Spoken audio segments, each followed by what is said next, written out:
Hi, I hope everybody's well.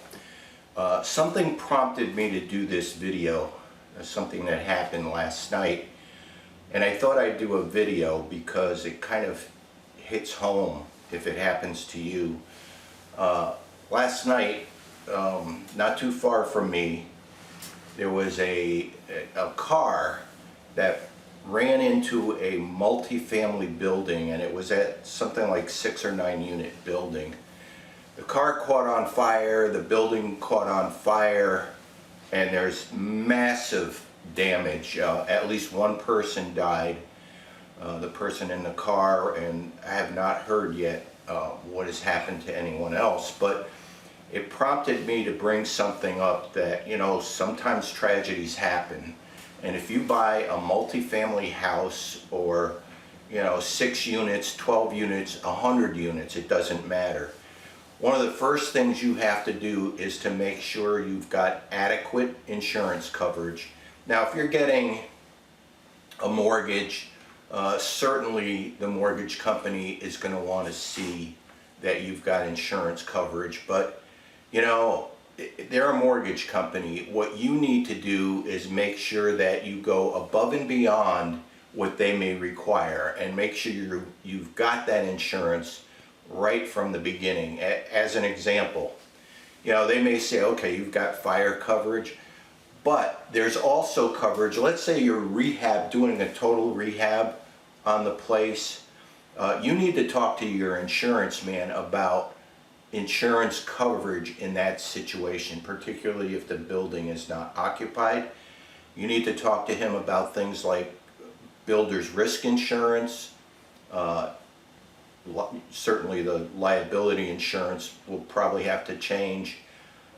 If you're doing a rehab on certain units, let's say you've got 50 units and you've got 4 units that aren't occupied because you're doing a rehab, do you need builder's risk insurance on that? That keeps you covered on an unoccupied apartment that is being rehabbed. And you need to talk to your insurance man about all the coverages that you need inside the building, during rehab, outside of the building, in the parking areas, coverage for people who are visiting, coverage for your tenants. And I always recommend that you make sure your tenants have renter's insurance. Put that in the lease, that they must have renter's insurance. You need a copy of it, and if possible, make sure that you get a rider that says you're, or whatever they may not call it a rider, but you want to be the additional insured. All right. So basically, what that does is, if they cancel their policy, and you're on the policy as additional insured, the insurance company will contact you and say, hey, this policy expires in 30 days. And then you can take that up with your tenant. If it's in the lease, you can remind them that, hey, part of the lease requires you to have renter's insurance. How you work that out as far as rental income is concerned, that's between you and the tenant. But from my perspective, it's an important part of insurance.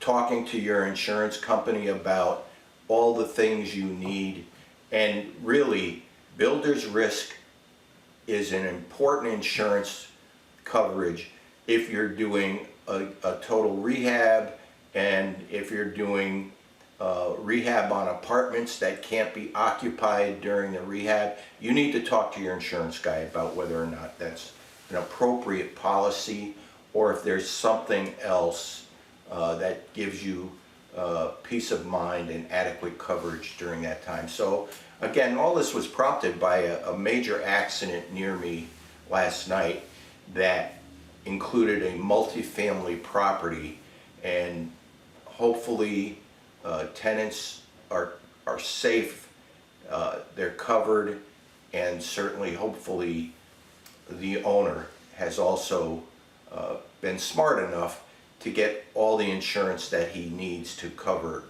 all the damages and liabilities that can be a result of this accident. So thank you for listening.